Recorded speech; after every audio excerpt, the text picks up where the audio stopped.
emergency over there? This will be the test call. So that's what it sounds like when we get. Or louder? No, just like that. And then it usually says. It usually says 94 Papa 1, which is our call sign for this station. It'll say 94 Papa 1 mobilise. So they've done that test call and it's not come through on the tip sheet, which is over here, I'll show you that. And it's not said that, so I'm guessing that's why they're doing the test. Ah, So okay. this, even though this looks like it's about from 1960, it will come through like this. So you get, what the turnout is, this is our call sign, what the address is. So this one was University of York, so this is the last one, automatic fire alarm in a residential area. Okay. So this is the tip sheet, so you can see exactly what's where you're going and what the incident is. So the incident type will be there. It's mobile, so that's how the tip sheet comes through. And then you've got obviously the date and the time and all that as well.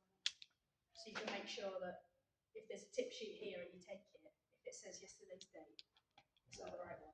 It comes up on the fire engine as well, so you have a little computer there as well. It's just quite funny because this looks like very old. But yeah. Do you want a copy of that, Josh, for any reason? Or yeah? Please. I'll figure it out. It's good to know. Yeah. That's awesome. So how do you go to an instant after you check the day? It's really variable, so it totally depends on obviously what happens in York. So York this is one of the busiest stations in North Yorkshire, but we have a lot of automatic fire alarms, so they're not always. Sometimes it's like someone's been in the shower and steam's come out and it's set off an alarm system, and so we will get sent to it automatically unless someone calls up and says it's a false alarm, because we'd rather turn up to something and them not be needed than not turn up and then we are needed. So we get a lot of automatic fire alarms. We work with the ambulance quite a lot as well. So sometimes they'll need to help people. Someone might have fallen in their house but can't get up to let the ambulance in and they can't get in. So they'll call us and we can either climb through a window or we have special kit so we can pull a lock out to unlock a door and then replace it again. So it means that we're not causing lots of damage. We have a big, what we call the big red key as well, which I'll show you in a second, but that's a big, heavy kind of battering ram type thing. Yeah, similar to what the police have. So we have one of them, so we can use that if we need to, but we try not to use that. We try to cause as little damage as possible. And if we can put a new lock in so the property can be secured again afterwards, then that's much better than breaking someone's door down and then them having to get that fixed. So work with the ambulance a lot, and then obviously we go to fires. We do water rescue as well, so work with York Rescue Boat, and we will be bankside, and we have something called throw line. So it's a bag that's basically full of rope that we can throw into the water. We hold on to one end. It's really important you hold on to that end, and if someone's in the water, they can grab hold of it and we can pull them in. And we have really long reach poles as well. We have them sort of like 15 metres long, so we can put a pole out into the water as well, and it has like a float on the end, so it'll float on top of the water. And then, as I said before, road traffic collisions. So if there's been a car crash or a vehicle might be unsafe for some reason, or if someone's even trapped in a vehicle, then we can help get people out with that. And we have emergency training as well for medical stuff. So we have immediate emergency medical sort of training. So when we initially get to something, if someone needs help, we can do those things. We're obviously not as qualified as paramedics, so it's always a relief for me if there's a paramedic there, because they're more experienced than we are and they've got a lot more things that they can use to help people, but we can help in those situations as well. And anything that anyone is not sure. So cats stuck up trees. I've taken 2 cats out of trees myself, so that's not a myth. That is true. We do get called to animals stuck up trees as well, and chemical leaks and things like that. So York Sport, where the swimming pool is, they have chemicals in the swimming pool, and some of them leaked. So we went out and helped them to sort that out. So what we say, this is like a big toolbox. So we've got lots of different things on it, lots of different tools. So if people aren't sure who to call, they can call us. We can help medically, and we've also got loads of equipment to be able to help people. So it's a lot of problem solving as well, Josh, sometimes, because everything is not always as simple as us drilling outside is, a nice controlled environment. We know what we're doing, but when you turn up to a job, you never know what it's going to be like. It's very rare that if someone's trapped in a car, it's very rare that it's on four wheels and you can just take a door off and that's easy enough. It's usually it might be crumpled up, it might be down a ditch. There's you never really know what situation you might turn up to. So it's a lot of problem solving and working as a team. So we have a minimum of 4 of us have to be available and on the fire engine at any one time for it to be available. So that's one driver, one person who's the officer in charge, and then 2 people in the back who we would wear like the BA sets that I showed you. So wear them and go into a fire. So we'd be the 2 going in. The officer would be in charge of the incident to make sure everyone's safe and that we're resolving it in a logical way and as good as possible. And the driver gets us there, and then they're in charge of the fire engine and getting us water as well. So what happened if someone did a hoax call? yeah, so we've had that before. So at St Nicholas Fields, just not too far away, we've been to a few jobs there where people have called in fires in the open. And we've got there and there's nothing to be found. It's obviously a big area, so it means we have to walk quite far around the area to make sure there's nothing.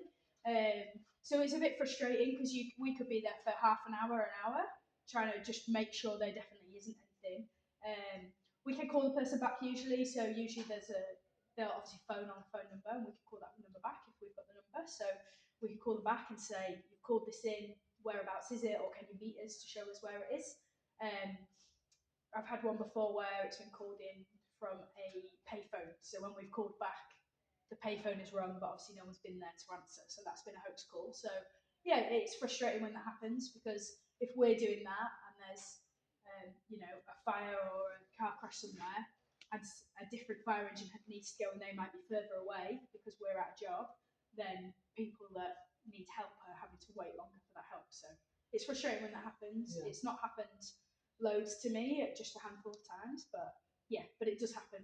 But there's not much we can do about it really. We still have to go out and make sure that there isn't an incident. So yeah. So what happens if someone made a hoax call? What would happen to them? If they made a hoax call, yeah. Unless we can find out who it is and the police could maybe talk to them, or we can talk to them and explain, why it's dangerous to do that and not good to do that, then otherwise, if we don't know who they are and they call from a payphone, there's not much we can do because we can't find them, so we don't know who it is. Do you have to pay like £1,000 on a hoax call? I don't know if there is if there's a fee for a hoax call. Is that more of a police thing? Yeah, it might be more a police thing. I think if it happened a lot, then they would probably go down that route for sure. But there's not that I'm aware of. There's not a standard sort of fee that you'd have to pay if you're getting a hoax call that I'm aware of. But I might be wrong. I've never had to deal with that side of it really. So are always people here? Yep. So this station is 24 hours. So we have 4 shifts. So you have green watch, which is our watch, white watch, red watch, and blue watch. And every day there are people here 24 hours a day. So we work from 8 till 6 during the day. So I'll finish at 6 o'clock tonight, and then I'll come back in tomorrow. When I finish at 6 tonight, I don't leave until the crew that are working the night shift, so from 6 till 8 in the morning, turn up. So once they turn up, then I can leave at 6 o'clock. So yeah, 24 hours a day there is a crew here on the station. There's in North Yorkshire, because it's quite a rural county, there's a lot of on-call stations as well. So Huntington, for example, is one of our on-call stations. So there won't be someone at that station 24 hours a day, but there's a group of people. So I think they've got 14 or so people that are sort of on the books, and they'll have an alerter. So they have to be within 4 minutes of the station, but their alert can go off at any time. They get to themselves to the station and then they go on the job. So they're not on the station all the time, but they are on call. So they give availability throughout the week. So it might be that they have a job that allows them to go if there's an emergency. So maybe they work from home or something like that. Then they can be flexible and they can go to an emergency and then work a bit later if they need to catch up on work. So if their employer is good in that sense, they can do that. Or it might be that they live near the station, so overnight, and when they're at home, they'll be on call for the station. But yeah, this one here and Acomb are 24 hours. There's always a crew available. So there's always 2 fire engines available in York at any time. So. And also, if someone goes for phone and alarm goes off, do you have to leave the phone? Yeah. if the alarm's going off, you wouldn't answer the phone at all. If it was our control room, so they're based in Northallerton, if it's the control room, trying to call us to say it's a false alarm or give us more information about the job, they can see when we've booked that we're mobile available. So if we haven't booked mobile available, but we're just getting on the fire engine, they might call. But we have a mobile phone, so we wouldn't answer this phone. They'll just call us on the mobile phone if they can't get through to us on that phone. So yeah, whatever we're doing anywhere. So if we're out checking hydrants or doing a home fire safety visit, so we do loads of those. Then if we get a call, we go to that call because that's obviously an emergency, so that takes priority over anything else that we do. So if the phone already rang and you're on tour with someone, Yeah. a loud doorbell. Yeah, you say, really sorry, but we've got an emergency, I'll have to call you back. Basically, and just put the phone down. So usually if it's people calling, they understand that, if it's internal people, so colleagues, they'll understand and they're like, yep, no problem.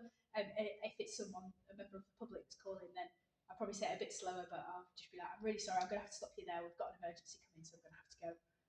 But I'll try and call you back. So yeah. Right. Yep. So our priority, if those bells go, there's an emergency, is to get ourselves on the fire engine and get to wherever we need to be to help whoever needs help. Have done any questions you two on this bit?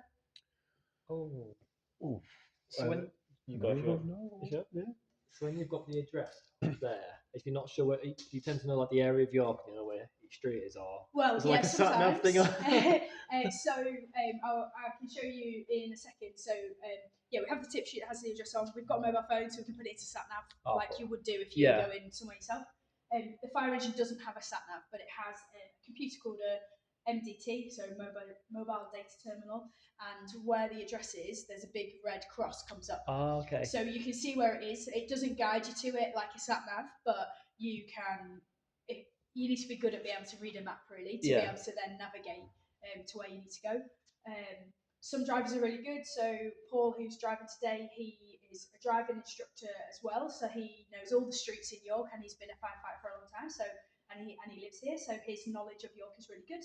But sometimes we get people that are from a different area. So someone might live in Scarborough and come and work here, so it can take them time to build up that local knowledge. Yeah, so there's ways to do it, like you would find, an address if you were So do you trying not to drive drive that. a fan? Pardon? So do you not drive a fan? I drive the fire engine, yeah, so that's an optional thing. Not everyone drives, but we make sure we have at least 2 drivers on each shift so that we're never going to be short of a driver. If people are on leave and things like that, because not everyone's at work all the time. So I can drive it, and Paul can drive it, and we have another colleague, Ethan, who is also a driver. So there's 3 of us on our watch that can drive the fire engine, so we take it in turns. So Paul's driving today, and I'll drive tomorrow, and then on nights we'll take it in turns as well. Do you do nights as well? Yeah, so we do 8 till 6 during the day for 2 days, and then we do 6 till 8 at night for 2 days, and then we have 4 days off. So that's our shift pattern. So it's like 2-2-4 shift pattern. Have done any questions? Sam asked my question. I don't know. Yeah. I've got no more. Have you, Josh? Or? Probably not on this bit. Okay. But on the fire engine I might do. If you're not cool. Yeah. I've been Joshua from Adventure